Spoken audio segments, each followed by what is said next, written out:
Dave Asprey, welcome back to the show, dude. Happy to see you. Happy to see you too, and I'm stoked that we get to do this one not via the interweb, because I'm very spoiled with not having to do many interviews on Skype anymore. It's really nice to do it in person. Yeah. They're different, but then you have to deal with noise from construction and things like that. So it's always a trade-off. Yeah, well, let's jump right into it, dude. So I was thinking about when I announced you from the stage here at the conference, the first time I heard of you, and you had a Bulletproof Executive blog. Right. And an employee of mine at the time, who knew I was totally into health, was like, oh, you have to try this thing called Bulletproof Coffee. You put butter in the coffee. And at the time, I was thinking, hey, she doesn't know anything about health, because butter has cholesterol, and that's going to clog your arteries and give you a heart attack. And coffee kills your adrenals, Anyway, I did a little more research, looked at your blog, and eventually ordered some of the coffee. And my life was forever changed, because I became accidentally keto, I think, at the time. Yeah, well, it's no accident to it. Yeah. It's a gateway drug for keto. So it's low-grade keto. Yeah, so going back years and then, up to my meat intake and all that, and the rest is history. And then shortly after that, when you were more available in the world, did coaching with you for a while, and you were instrumental in helping start my podcast. I want to thank you for that. Happy to help you. You're doing good. We're 3 years in now, and things have changed dramatically for me. But what's been really trippy to watch from afar is the meteoric rise of all things bulletproof, which has just been insane in a short amount of time that I've been kind of observing this. So right now I'm asking you, how do you keep up with all that you have going on? Well, you mentioned 40 years in Zen, a while back. I have done 4 months of my life in advanced back, and that won't show up on these. No. He's hearing sirens, you guys, but you probably aren't. That's what You're going to go on. I'm trained as a good studio person. No, explosions or sirens. It's fine. If we lose the sound, we lose the fresh air, so it's like... I'm right next door, and I'm doing podcast, the same problem. So, what I've done is I've turned off the cranky voice in my head. So, you waste a third to a half of your energy, and this is almost it's just sort of perspective. But you waste a lot of energy on useless storytelling inside your head. And then you probably aren't making enough energy. So over the course of time, I've been really good at turning on new cellular energy production, introducing new concepts around mitochondria, and teaching people how to hack their sleep, higher quality sleep. Almost every blog you see about hacking your sleep, if it mentions high MGT or brain octane collagen, is a derivative of one of my original posts, because no one had ever written that. I had to figure it out. And so things like that, you do that for 10 plus years. We know that it takes 7 years to replace half the collagen in your tissues. Bulletproof made collagen a category that we pay attention to. I've been on collagen for 10 plus years, so half my collagen is gone. And it takes something like 700 and something days, the half-life of fat in the cells in your body. So it takes you, call it 4 or 5 years to replace a substantial percentage of your cell membranes with high-performance, stable, healthy fats. Well, you do that, and then you turn off all the garbage thinking in your head, and your ability to stay on top of things is not what you thought it was. Right. So in addition to Bulletproof, I'm seeing you kind of involved in so many different things. There's the coaching program with Mark Atkinson, who recorded with me yesterday. It was fantastic. Oh yeah, I started that program was inside Bulletproof, and we spun it out as part of Upgrade Labs. Right. Mark and I created all that content. And the deal is, how do you teach people to be bulletproof? And how do you teach people to teach people to be bulletproof? A lot of people don't know this, but I ran the Web and Internet Engineering program in Silicon Valley from the University of California. And we would teach engineers how to stop thinking about low cell computing and start thinking about the internet. And I hired teachers to manage the curriculum and taught 4 nights a week. And so I love teaching, and I love teaching teachers. And there's a technique. It takes time to learn how to do that. So I wanted to create a program because everyone was saying, hey, how can I be more bulletproof? And how do I tell all my friends? How do I make a career out of this? So yeah, that was a part of it. And then Upgrade Labs itself. This is something I started inside Bulletproof. I'm saying, look, we can do our food better. We can disrupt big food, but how do you disrupt these 2 old exercise techniques? One was get chased by a tiger or chase a tiger. and pick up rocks. Those are pretty much, or maybe swing a club. That's the history of exercise. We did have one upgrade. We started using rocks. We started using we can do better. So the idea, how do we create resilience in this company? That's a great labs, and we end up spending that out because it turns out if you're a company that's disrupting big food, having a pet is a critical thing to mismatch financially and operationally because there's not enough love for that right from creating a big house. Yeah, I've noticed there's changes in names and things like that. Bulletproof has kind of, become segregated into the company it is, and the other offshoots have kind of become their own thing and staying on their own. It's creating multiple brands that have their own identity and the experience of being bulletproof is different than the experience of being bulletproof. So how do we show you, how do we teach you, how do we provide for you? Well, that leads me into my next line of questioning, which is not something I hear people ask you about a lot. I think because they're so sort of fascinated with the physical aspects of biohacking and improving your biology, which is, of course, the core message of biohacking itself as indicated by you. But I think what's interesting about the work you're doing with Mark is there's so much kind of personal development and emotional and mental work, as he calls it, psychological fitness, right? Oh, yeah. And so I've struggled kind of with the obsessive element of all of the supplements and all of the routines and all of the biohacking and kind of all of the physical practices, and that I know the intention is to feel better, to have more energy so that I can fulfill my purpose in the world. What about the side of it that comes from perhaps a psychological core of controlling everything, right? Because part of biohacking is controlling your environment and your biology. Where's maybe the downside or the negative thing we need to look out for in the control mechanism where we're not taking care of our body in a relaxed manner, but there's the fear of the EMFs and thinking that we're not complete if we don't have our supplements and you're the master. Injecting the peptides and all that. You're the master at finding guests who are fearmongers. We live in a blue-lighted, EMF-irradiated world, and we're all getting done unless we follow like really complex content. And we're talking about like that. Well, there are people like that. Yeah, so, okay, number one, it's not that hard.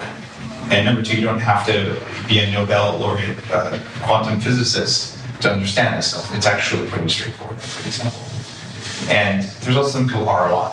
In my new book, Superhuman, I talk very bluntly about return on investment. And here's what investment actually looks like. It isn't dollars. It isn't time. It's energy. So, if you think about this, if I said, I want you to do something that's going to give you more X, whatever your goal is. So you get to define the return. Did you want more dollars? Did you want more? Did you want more food? Did you want more whatever that is that costs? Okay, you get to pick what you're investing. But you can say, I'm going to invest time. Time is limited. If you have no energy, who cares if it's free? You're going to sleep. You're just too exhausted to go have fun and do the thing that makes you a better. So time is useless without energy. Dollars, if you have a lot of dollars, you have no time, you can't spend them. If you have a lot of dollars and you have time and you have no energy, you can't spend them and you can't spend the time. So the only investment you're ever making, first and foremost, is energy.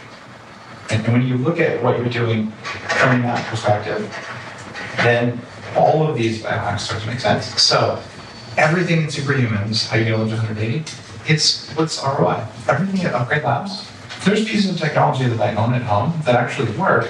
I'm like, man, that thing takes 2 hours to do. How many people have 2 hours? Well, that makes you really tired after you do it. So you're actually going to lose a half day of productivity if you're doing it at lunch. It's not going to make the bar for ROI even if it works. One of the things that some of the alarmists have talked about is deuterium depleted water. Right? If you're dying of cancer, the ROI on spending $2,000 a month, we talked about this on the last video, right? Yeah. Right, okay.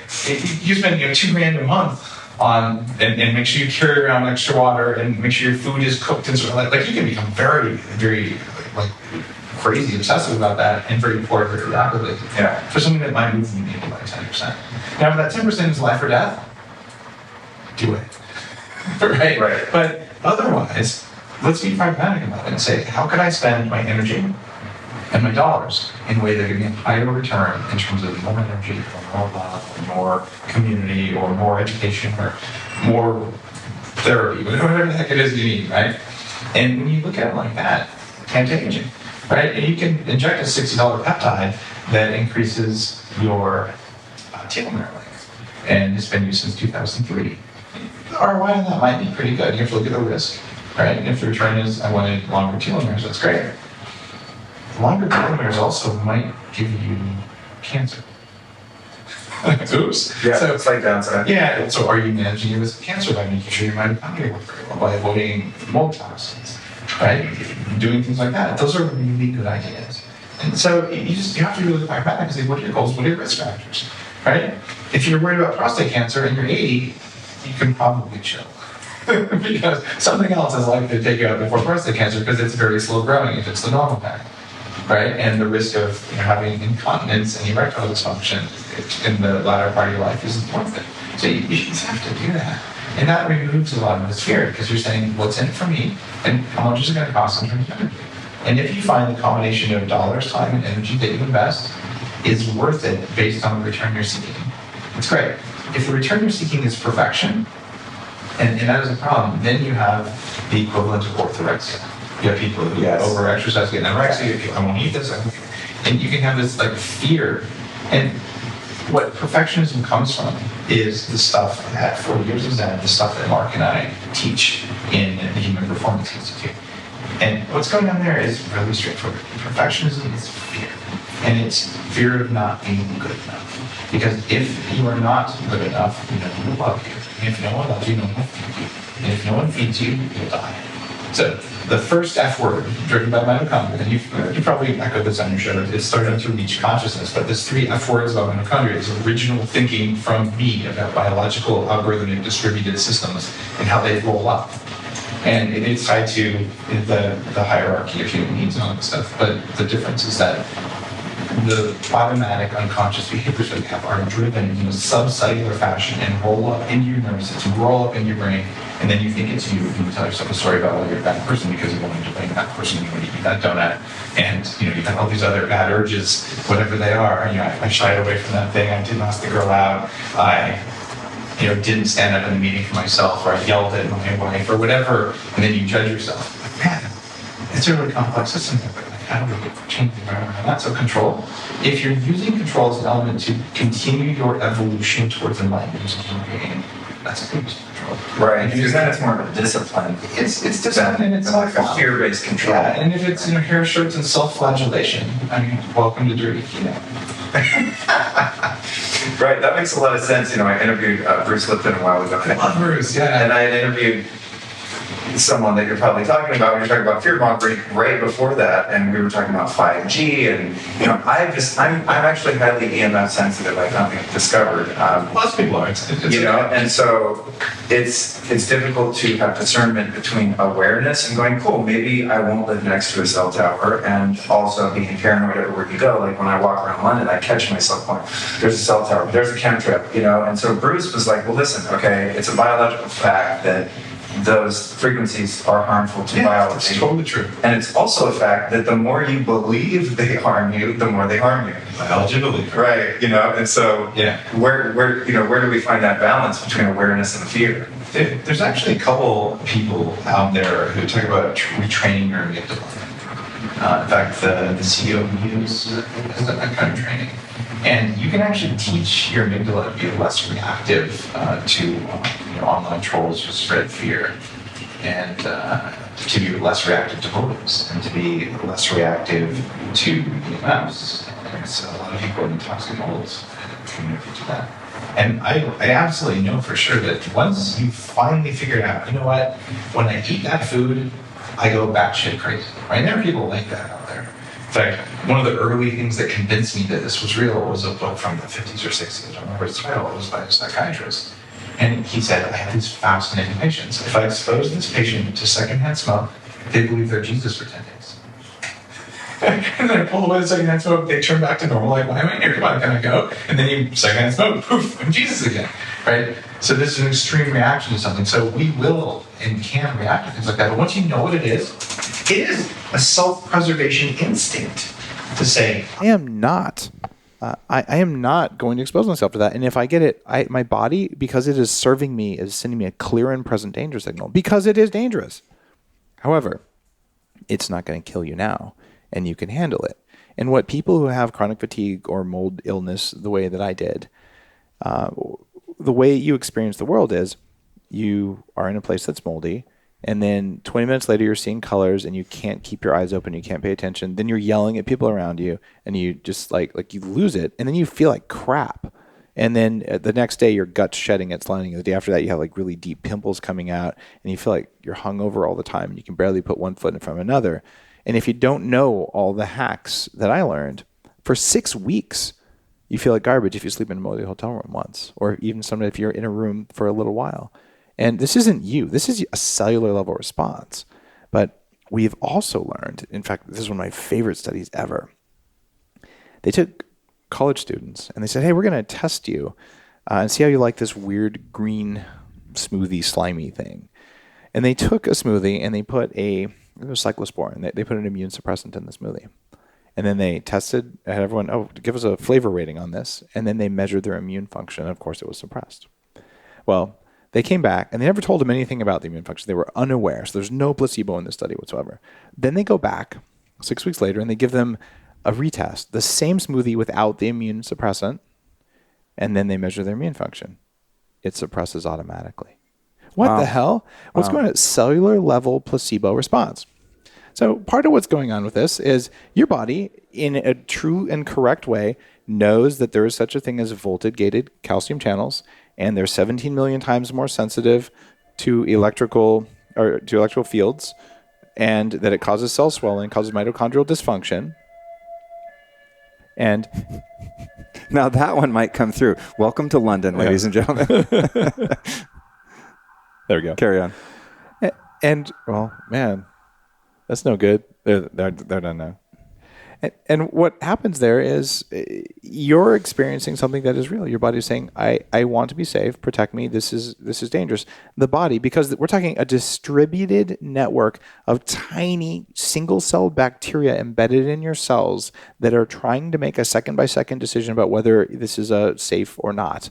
They're going to create a stupid level decision, not based on context. You know, in your rational, human, amazing brain, hey, this is a safe place. The EMFs are a little bit higher than I would like. But your body doesn't know that because bodies are really, really fast and really, really dumb. And you know this because you've done 40 years of Zen with me, right? And so what ends up happening there is you can train that. And I would suggest, intentionally exposing yourself to it if you can handle it. But you need to make sure the toxic metals are out of your body, which is one of the things that makes you more sensitive to EMFs. And what you don't want to do, though, is knock yourself out. And what I found is I'm just gonna man up. I'm gonna deal with this moldy environment, but then it would take me out for a week. That's not how you do it. So how do you walk the line between, I'm just gonna take a deep breath and be peaceful, and I'm gonna be at one with the fact that I'm taking a mild hit here, versus, oh man, I actually knocked myself out. And only you know that, but look at amygdala desensitization. Yeah, that's really interesting because I've only looked at the amygdala and the sort of trauma response where you get this rush of adrenaline and cortisol and you're triggered and you're freaking out about something that happened when you were 4.5. You know what I mean? That's at the core of HPI and 40 years of Zen, yeah. Because I didn't think about that from a perspective of the amygdala having, more of a physical trauma response to environmental stressors, it's the same system. Interesting. Have you done EMDR on it? I have, yeah. Okay, did it help? Yeah.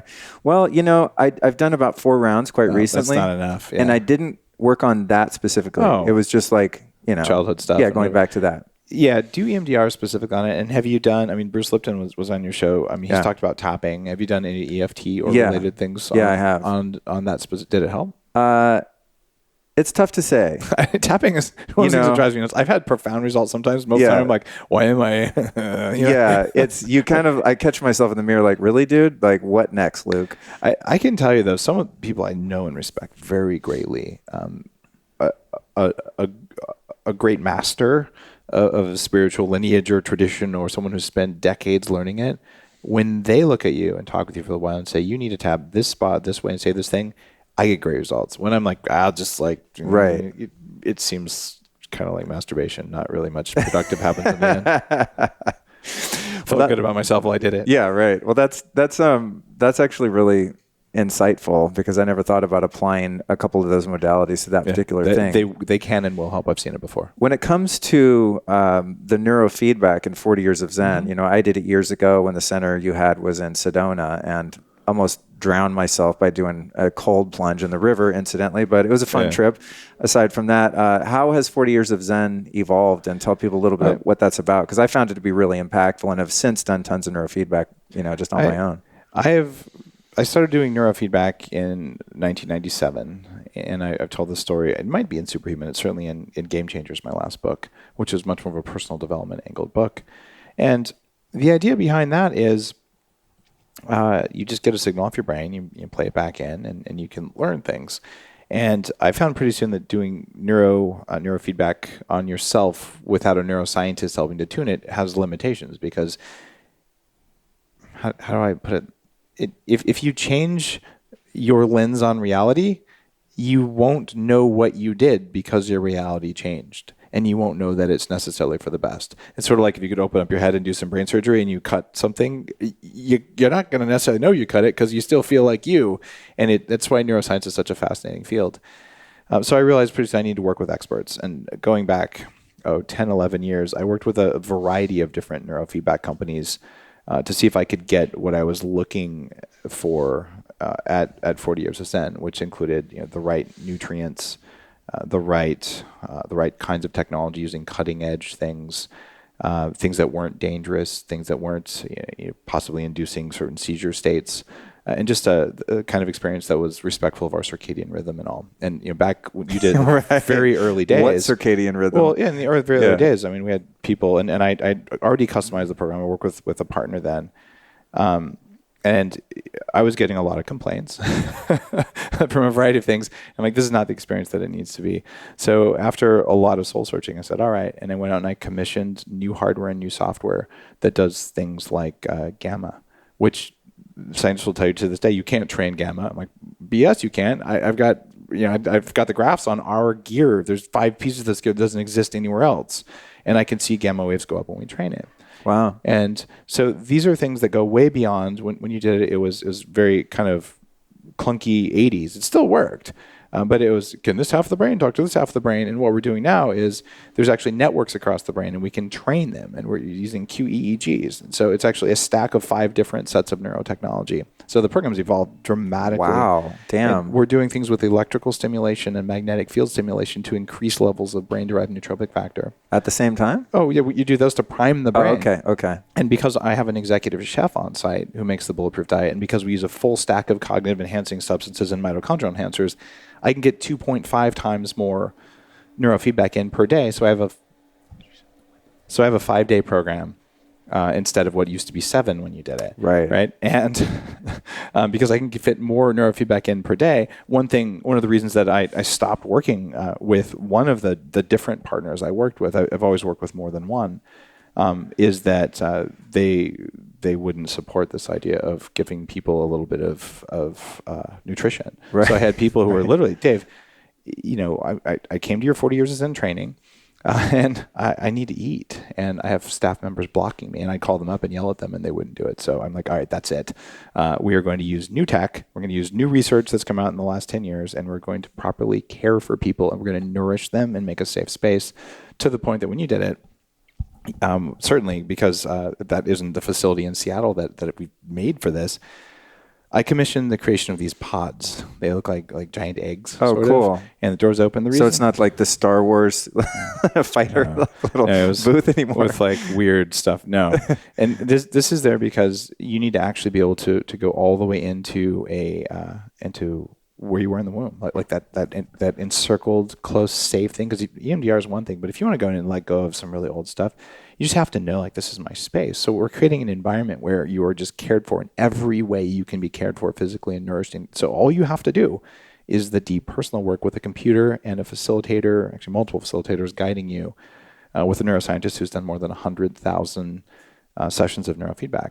And along the way, we're respecting your circadian biology, including the color of light. So you come out, you put on your true dark glasses, and we know, because we do the neuroscience, what those do to your brainwaves. So we can keep you in the state that you just earned when you come out of it and you're talking about it. So yeah, the program's evolved quite a bit That's from crazy. the 80s version when it first started. Yeah, I was sure that there had been advancements, but that's nuts. I like the idea of the sensory deprivation pod too. Oh, it's big. That was a cool element of the old model. I mean, you were in your own little private room, kind of your 80s little neon kind of vibe. I have pictures of it on my Instagram from back then, but it was cool being kind of cut off from the world, and there's no windows. You don't have your cell phone, you don't have a clock, so it really did assist in going deep, and the depth of that experience was partially due to the fact that there was no outside stimuli. You'll find that, but it's a round, but you're still custom. You didn't have the cocoon womb vibe. You're just in a dark room. Yep. And also the sleep deprivation was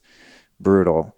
Now I got to say, I did sneak in some aniracetam and some different stuff when every one of my coaching clients who I sent through the very early baby steps version of 40 Years of Zen, every one of them was on aniracetam because I told them to, but they all had to sneak it because there was a very, very old school neuroscience thinking there. So that's if it's my program, my name, and I'm designing it, and I have people who are getting in the way of the design, that's why I'm I have to build the facility. And I can tell you, I don't draw any salary from 40 Years of Zen. I own the company so that I can direct what it does, but it is a lot of work, and it is a labor of love. I mean, Bulletproof is also a labor of love, and it's a company that's growing and profitable. I get a paycheck from it. I don't get to just take money out because I have investors, but I have normal paycheck, and every 2 weeks they get deposited in my account kind of thing. 40 Years of Zen is none of that. It's its own entity there to do good. And I get all the neurofeedback training for myself and my family that I want. So that's a part of it. Yeah, that's definitely a worthwhile bonus. Having Dr.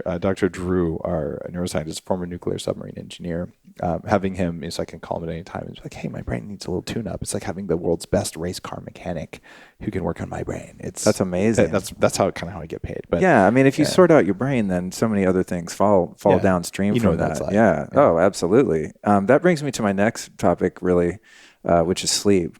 I know this is something you've talked a lot about and pioneered a lot of different, aspects of and dietary things that you can do. So I know probably most of the things you've talked about, and I'm sure I've talked about many of them on the show before, and I've done sleep special, dedicated shows. But do you have anything new that's really been exciting? Yeah. I recently started doing this DSIP peptide, deep sleep inducing peptide. I haven't tried that yet. I doubled my deep sleep. So I'm getting up to 2.5 hours now, and I was about, hour to an hour and a half before. Have you found any real needle moving practices lately? I've gotten up, I actually published my sleep results in Superhuman, and I can get 2, sometimes 2.5 hours deep sleep if I use the True Dark glasses. These are different than just red glasses. They're patented. No one else makes glasses like them. There's actually 2 different sets of patents behind them. And I actually wore them for 2 hours before I got on the airplane to fly to London from the West Coast. I wore them on my whole flight. I did too. I wore them on the whole flight. Because I was on a night flight. You got the True Dark. Yeah. The wraparound ones. Yeah, the wraparound. I look like a serial killer. I was like, yeah. I almost want to go, you guys, I'm actually fairly normal. I know I look really weird because I have my hoodie on. I do the same thing. A baseball hat. I have a picture of my son. He's 10. He's wearing his, and he's got his hat on. Yeah. And you just tell people, if I take this off, lasers will come out of my eyes. That's what I tell them. Okay, I'll try that. Like Cyclops. Don't make me cut the airplane in half with my eyes. It would be bad. But that, for me, doubles my deep sleep very reliably. And on the airplane, I got 2 hours of deep sleep. Oh my God. How amazing is that? My Aura score on the flight over here was I got a 33, and I'm usually in the low 90s. Wow. Yeah, 33. I got 3 minutes of deep sleep, 6 minutes of REM. It was a disaster, but it's just because I slept 4.5 hours on the airplane because I wanted to watch a movie, and I got 2 hours of deep sleep in that time. Oh, that's holy epic. crap! But the glasses are required. Right. I take the Bulletproof Sleep Mode, right, which has some unusual amino acids in it that most people don't associate with sleep, and it has a small amount of melatonin, like 0.5 milligram, not a lot. And then for REM sleep, that's been my challenge for 20-something years, where even if I could get my deep sleep up, my REM would be 20 minutes, 25 minutes, not where I wanted it. Wow, that's low. Oh yeah, but it's been there forever. Interesting. Okay, I have substantial brain damage from toxic mold, and this is according to Daniel Amen, chemically induced brain damage. So I'm just getting this thing so it's unstuck, my microphone here. So that might be a part of it. And I've done all the neurofeedback, hyperbaric, all these things, and every now and then I'll get a good night. But the things that work for most people for dreaming, like high doses of L-theanine, for instance, or magnesium, they don't do anything for me from that perspective. And I've read about lion's mane, and I never got results. I've talked about lion's mane in the very early Bulletproof blog. Oh, all these studies show it raises BDNF, but I didn't feel or see any results compared to like Neuromaster, which is a coffee fruit extract that raises it more in studies. Well, there's an Australian species of lion's mane mushroom that for me, it tripled it. I get an hour and a half. I get an hour and a half to 2.5 hours of REM sleep at night when I take it. It's from a company called Life Cycle, Lifecykel. That's substantial. And I've given it to a bunch of people who travel all over the place. You know what? Those guys recently reached out to me. Oh, did they? Okay, yeah. Yeah, that's very cool to know. I'm going to get back to them. Become an advisor. Actually, I just met their CEO, Will, last night for dinner. Oh, cool. It's because there's a dual extract and it's the right species. And oh my God. And I've given it to like some other really heavy duty travelers. One of the guys who runs the biggest travel site on Instagram. And he's like, Dave, this stuff actually works. So I'm a fan of just trying it. And if you have an Oura ring, and, wow, I woke up, I remembered my dream and my score was twice as high, and then you stop doing it, you do it. You can tell. For me, I need like 5 dropperfuls. I'm a big guy. Right. But I got to say those 3 things, the glasses, which really help with deep sleep mode, which helps with overall sleep, staying asleep like that. And then the final thing would be the Life Cycle lion's mane. And if people wake up, I usually say Keto Prime or Unfair Advantage, the 2 mitochondrial supplements that are kind of the flagships that I make. Those can help depending on what's going on with your glymphatic system and things like that. Oh, interesting. By taking those early in the day. No, you can take them right before bed. Oh, are you serious? Yeah. I never thought of that because I'm always afraid I'm going to get energy from Unfair Advantage, because it really does. I mean, you get a noticeable boost of energy when you take it. So at night, I'm like, oh, I better not take that. But it's not stimulating energy. And you need energy to dream. And it was in Headstrong. That was my book, the New York Times Science List. It was sandwiched between Homo Deus and Sapiens. Like, that was the biggest honor ever. Damn. I'd never expected or even targeted that. And it just came in my email. I'm like, oh my God. That's cool. But in that book, I found the studies that talk about the mitochondrial dynamics of the glymphatic system. And the glymphatic system is the system that pumps cerebrospinal fluid into your brain. All the cells dump their water, and then they replace it with clean water. Well, if you can increase the efficiency of that pumping system, you'll actually do better at sleep. There's all sorts of protein folding and unfolding and all sorts of enzymes that are created. These are all electron-dependent processes. So you take some mitochondrial stimulants that don't have anything like caffeine or herbal stimulants or any of that stuff. It'll actually improve your sleep efficiency score. Damn, that's rad. Good to know. I've been missing out. Let's talk about, in our last few minutes here, the new book, Superhuman, which we have a copy of here, which we can show by the time this comes out. What's the deal with that? What's it's about anti-aging. It's about, the bulletproof plan to age backward and maybe even live forever. What are some of the kind of the top categories that you cover in here? Well, there's a systems approach to aging, a systems approach to a lot of things. And people are telling me, Dave, you look younger than you did before. I'm 46 years old. My skin is in remarkable shape. And my body was biologically a total shit show, Luke. I mean, autoimmunity, obesity, high risk of stroke and heart attack, prediabetes, all the bad stuff before I was 30. So that doesn't really set you up well for healthy aging. So if I can do what I'm doing now, most people, if they start earlier or they just have normal levels of health, they're already far ahead of the curve. So I'm sort of the worst case example. But what I do is I talk about, all right, here's what you need to do. You need to look at the 4 things that are most likely to kill you. And I call them the 4 killers. And then maybe you do things to lower your risk of those. And if you and I were average, which we're not, and your listeners are not likely average either because they're your listeners, but you have a very high chance of either diabetes, cancer, heart attack, or Alzheimer's taking you out. Those are the big 4 killers. And that's assuming you're not going to have opiates, because I'm assuming that that's probably not the big issue, because opiates are a massive killer statistically, but for people who are on an anti-aging path, that's probably not the big deal. You're not going to have a fentanyl overdose. Well, let's hope not. Yeah. Unless maybe you're a first responder, they're getting some of those. Right. So from that perspective, I go through just the things you'd expect, but there's stuff that no one ever talked about the fat composition of cell membranes. Did you know that the cell membranes in your fatty tissue will change dramatically based on what you eat, but the cell membranes in your brain, about 75-80% of them are going to be fixed, and it's only the other percentage that moves very much. So it turns out we see all this stuff about fat cell membranes. It's incredibly generic advice, but now we can tell you muscle tissue versus heart tissue versus brain tissue versus nerve tissue versus blood. And so now we have a very clear roadmap about if you eat this kind of fat, it will do this to your fat composition. And so you can actually dial in the composition of fat you want. And newsflash, you eat more of the right kinds of saturated fat that is not damaged, your adipose tissue will lower its amount most dramatically of things like omega-6 fats or damaged fats. And you need omega-6 in your brain very specifically. You don't need too much of it though. And even in the Bulletproof diet, I talked about this, but we didn't understand the difference in your fat composition. So even if you have 20 extra pounds, which a lot of people listening do, you can change what that 20 extra pounds is made out of over time while you're losing it, or maybe you're not losing it, and that will have a profound effect throughout your biology. So this is in here. Like here's what we know about fats in cells. Fat as a building block, not just an energy source. It also explains why the dirty keto thing, it's such a problem. The Bulletproof diet really helped to get keto, to light the spark for keto. But it's always been a cyclical diet where you eat the right fats to be in ketosis, the right proteins that aren't inflammatory, because the original dirty keto was the Atkins diet. You could eat pork rinds, dipped in Cheese Whiz. Right. And there you go. I lost half my 100 pounds and the other half are here and I'm all inflamed and my skin turned gray. Right. It's not healthy, but it did work for hunger suppression and brain function for a while, but your diet sodas canceled that out.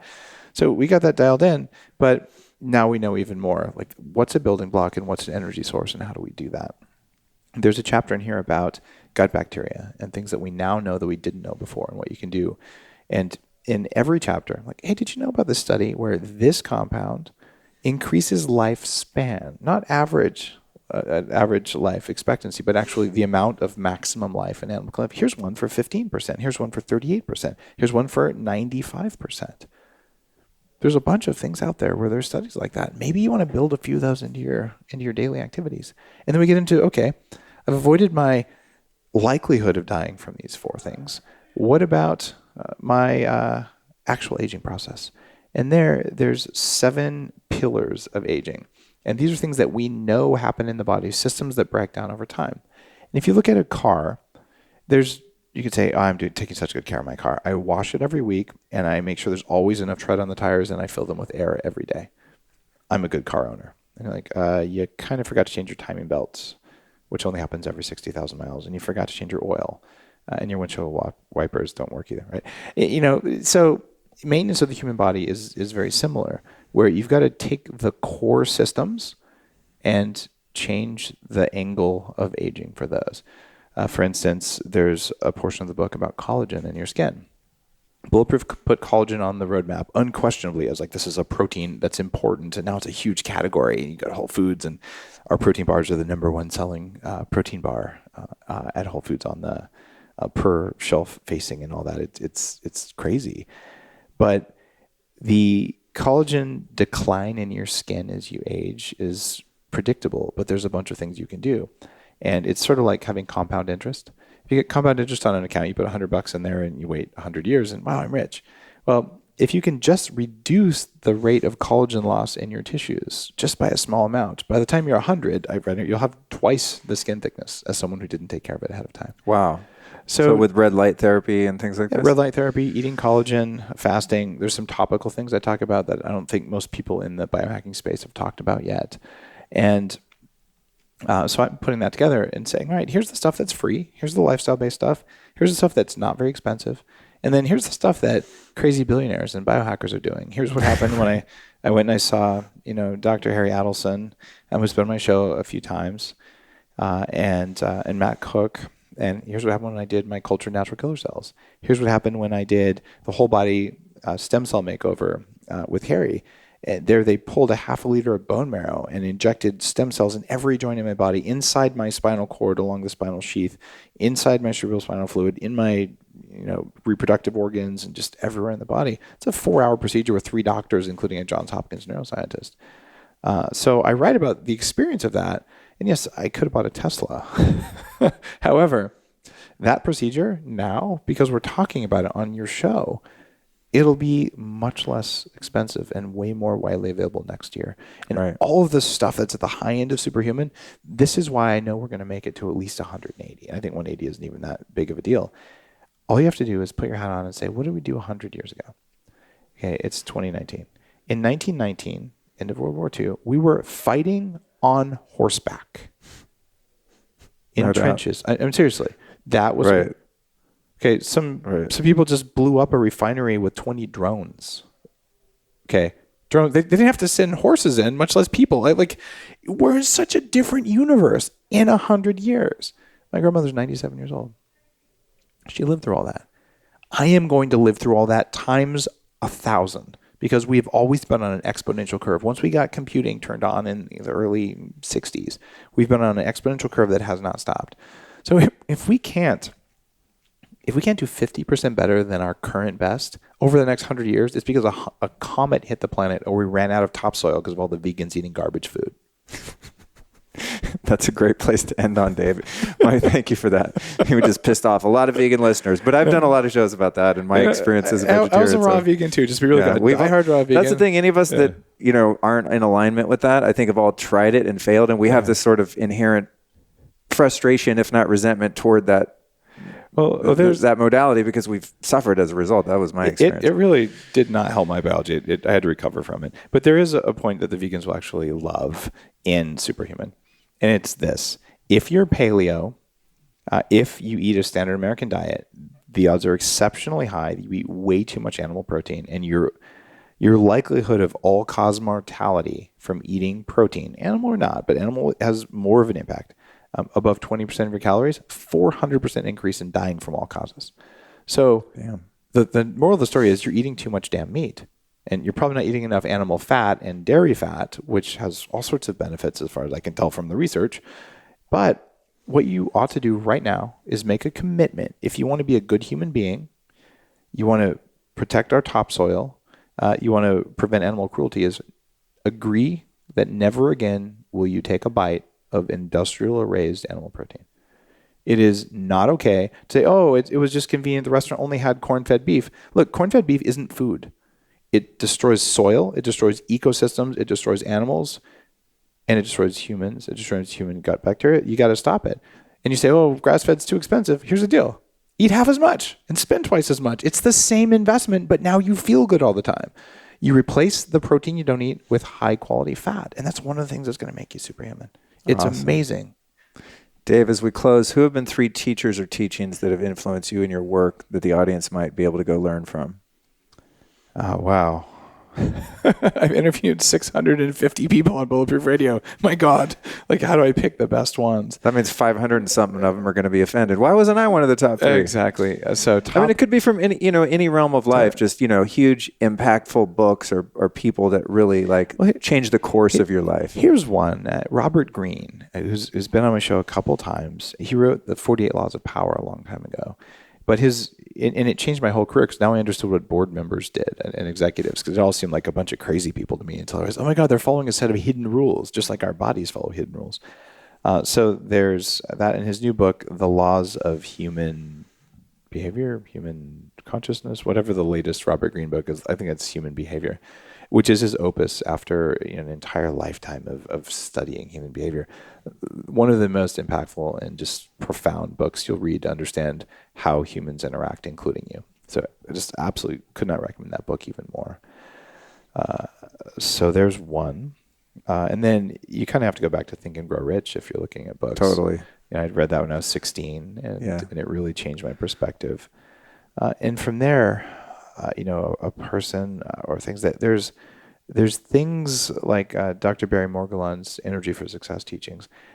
It's the oral tradition passed down from Lao Tzu for 5,000 years through the small group. There's 12 living grandmasters of people who protected the emperor of China from poisons, from military threats, from bad human beings, and from any other weird cosmic rays. I mean, that this is the evolved knowledge that still exists from a small monastery somewhere.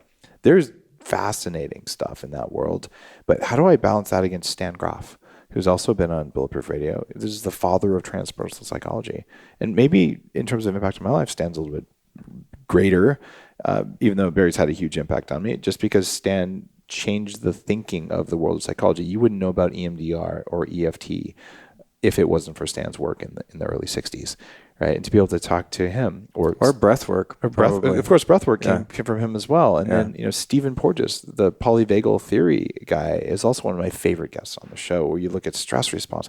So, man, how do you when you're immersed in great masters and you get to study them and share their knowledge and boil it down? Man, I don't know that I could say it's like, what's your favorite spice? Like, what am I eating? Right. Well, that's cool. We got about 5, so thanks for that, dude. Congratulations on your success on the new book. Congratulations on yours, Luke. I mean, your show is just doing incredibly well. So keep digging. It's been fun. Like you said, I mean, it's the gift that keeps on giving. Dave, thanks so much for joining me again on the show, dude. I look forward to seeing you again. It's my pleasure. Thanks.